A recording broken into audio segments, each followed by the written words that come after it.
Oh, that bird flying, that's a cormorant. What animals do you see here?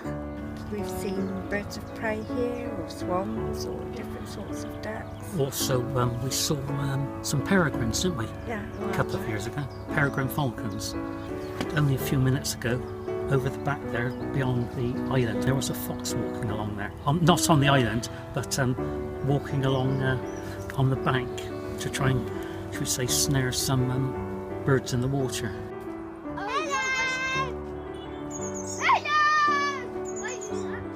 Why do you come here normally? Well, I commute to work, so I start off my cycle through here, and then I come with my little ones as well. They like to come through here on their bikes as well. So. I run a Nordic walking business in Bristol Nordic Walking, and I'm on a recce today to make sure I've got the right route because I want to introduce my walkers to this beautiful area.